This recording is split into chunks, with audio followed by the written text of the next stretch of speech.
Welcome to Built on Faith Homestead. My name is Justin. I live with my wife Melissa. We have 3 kids and we live in a tiny home.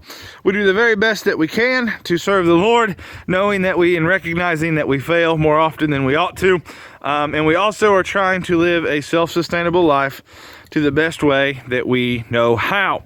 In today's video, we are going to talk about starting, at least putting 1 foot forward into breaking away from the societal norms of this life so that you can be free to live the life that you would like to live. And I'm big on baby steps and just trying even the littlest little thing, right? So comment down below if you whatever ideas that you have, because the comment section is a great way to spread information, knowledge, and help. So please comment down below those things, ideas that you have had. Let's really flood this video and hopefully maybe even flood YouTube with the ideas of how to break away from the slavery of this world. I once was lost, oh, but now I am found. Was blind, but now I see. I thought while we did the morning milking, it'd be a good time to talk about the very first and most important step to breaking away from the system of this world, understanding that it is a spiritual world, is to be saved, born again, and know Jesus Christ as your Savior, doing the best you can to serve your Heavenly Father, to have that spirit of freedom down in your heart, to know that it's okay, that you don't have to conform by this world, that you can be transformed by the renewing of your mind, to know that you can walk by the Spirit and not have to fulfill the lust of this flesh. And I'm not just talking about physical lust, but I'm talking about we don't live by bread alone, but we live by every word of God. That is the first and most important step. The Bible said that we would be a peculiar people, sanctified and set apart from Him, or from this world to Him. Now, this is going to be a brainstorming after this, and not a comprehensive list. However, it's to get your mind to thinking about ways you can begin to break free. Yet another way a person can begin to break free of the system of this world that we currently live in is to learn wild edibles in your local area. Right now you have internet accessible to you. Right now you have libraries accessible to you. Right now you have an opportunity to reach out via social media to find people in your local area that actually know what they're talking about when it comes to wild edibles. And even if you live in a great big city, I'm guessing that you are no more than an hour away from the wilderness where you can get out in the wild enough to start learning about wild edibles, whether that be greens, whether that be fruits, whether that be mushrooms.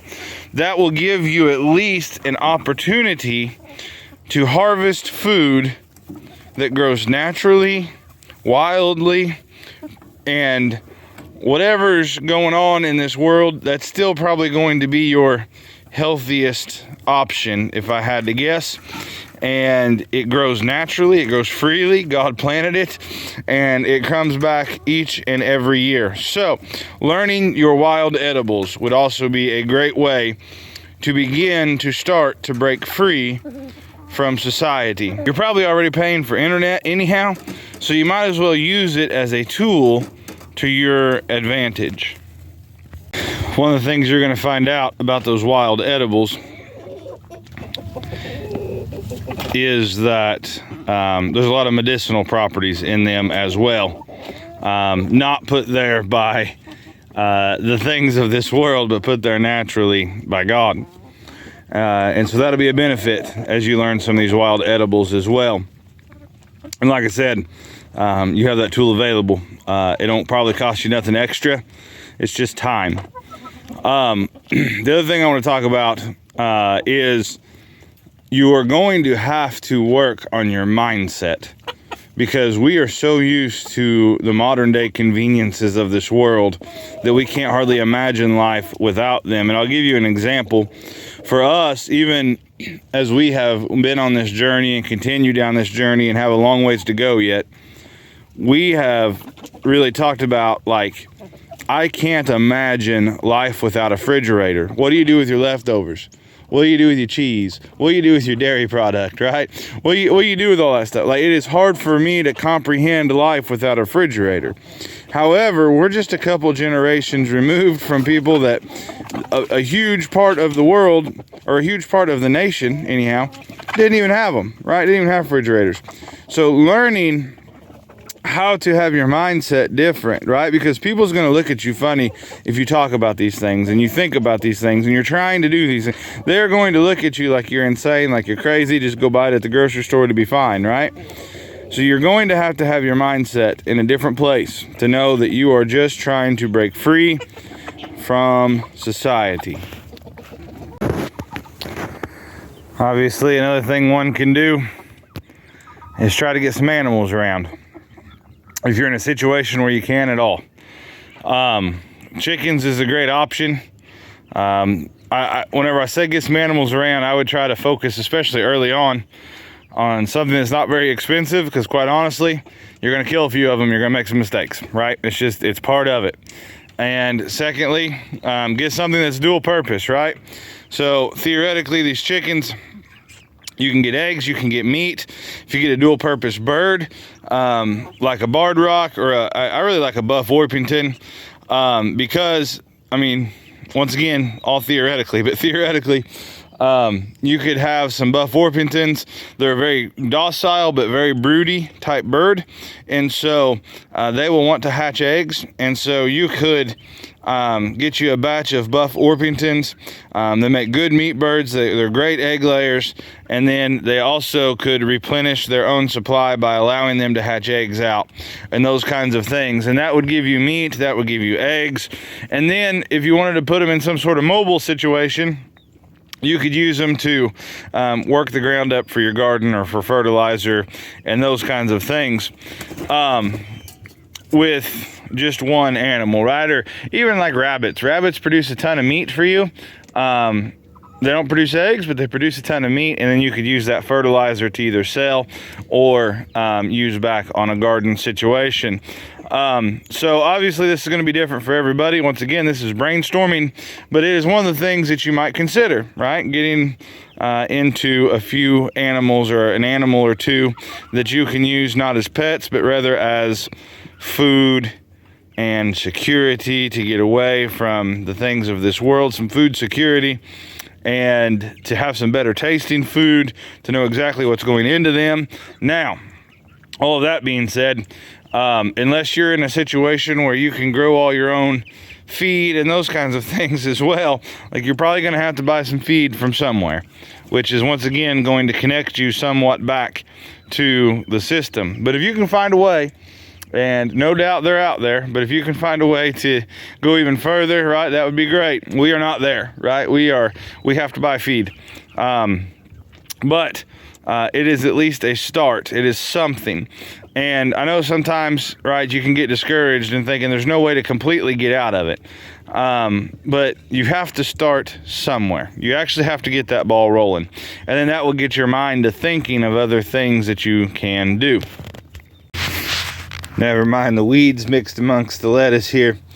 But then you got growing, right? Trying to grow your own vegetables. Hopefully vegetables that don't have worldly medicine running through their veins, right? But you can begin to grow some of your own vegetables. Start somewhere, whether it be in a windowsill, whether it be in pots, whether it be in a garden in your yard, in a greenhouse, something. Just start somewhere and make some mistakes and learn how to try to grow at least a few vegetables. Speaking of mistakes, this greenhouse needs watering, as you can tell by the leaves on the lettuce. I need to do some watering this morning, so we'll get after that. But That is one way. Grow some vegetables. I'm trying to get a picture or a video of these baby rabbits in here, but they are tucked into their nesting box, and mama is being a mama. But you can kind of see them in there. Anyway, another thing a person can do is to start learning how to live without some of the utilities that you currently have in your household, right? Electricity, water, sewer, those kinds of things. Try to find ways to provide that for yourself, even if it is just a solar charger for your cell phone, right? Or even if it is just a oil lamp for whenever you have ice storms and you got no electricity and you want to use that oil lamp to provide some light and maybe even a little bit of heat for your house. A wood stove, maybe you're in a situation where you can put in a wood stove. let me go on a rant about wood stoves for a minute. So I personally am not a huge fan of the outdoor wood stove. Depending on, once again, your situation and what you're trying to achieve. If you are just trying to achieve, heating your house and water, then potentially that outdoor unit's a good thing. However, you can do that with an indoor unit if you buy the attachments to do so. And with the indoor cast iron style wood stove, you can produce heat.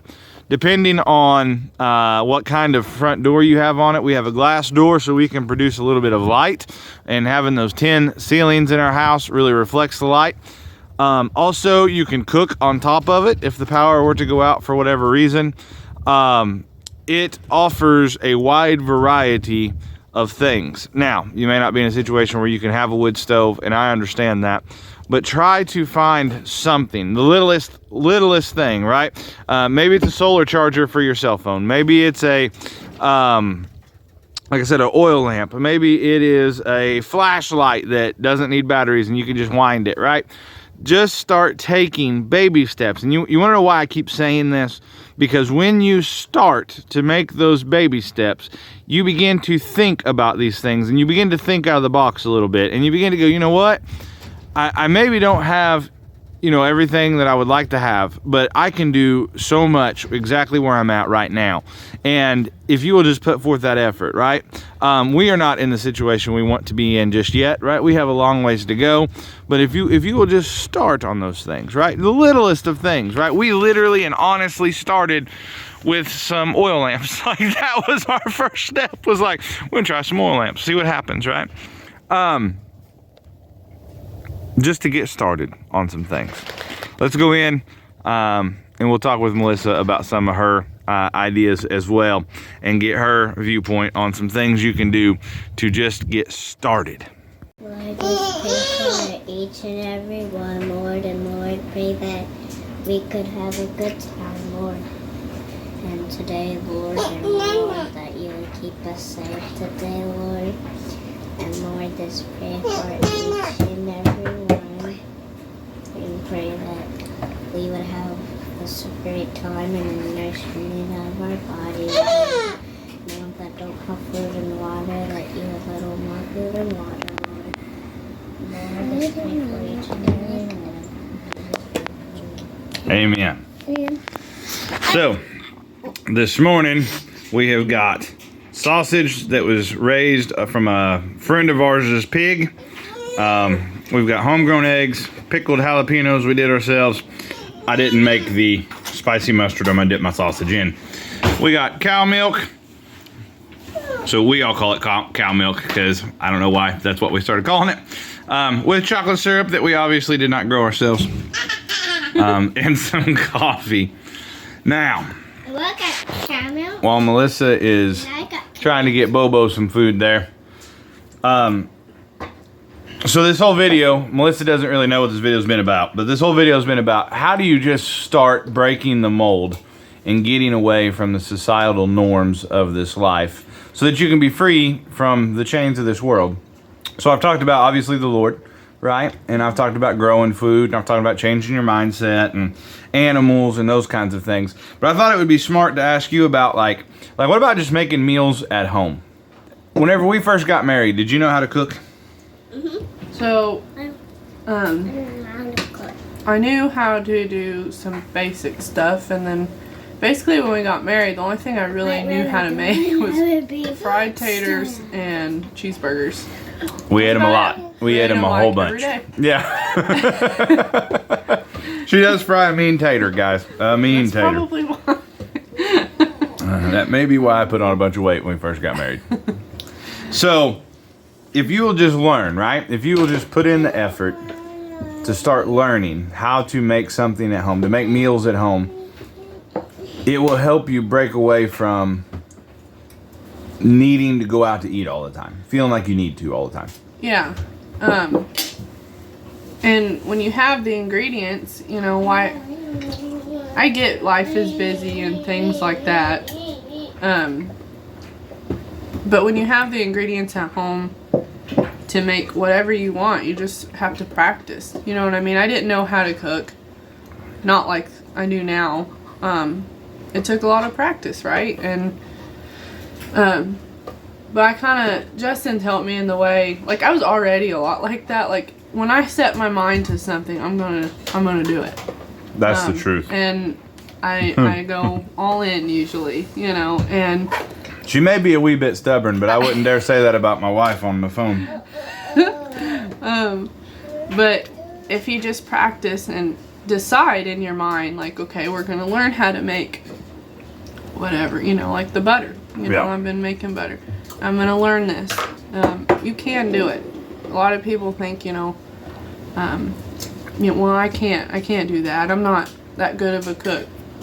You don't really have to be to make butter. Right. You don't, or whatever. You know, if you just put in the work and you have the ingredients here at home, it helps you to break free from thinking always, well, let's just swing through somewhere. You know what I mean? Is it nice sometimes? Sure. You know what I mean? Every once in a while, sure. Everyone likes a greasy cheesy every once in a while. But it's more wholesome and I want to say loving too, for my point of view when I'm cooking and making food from the things that we have and grow.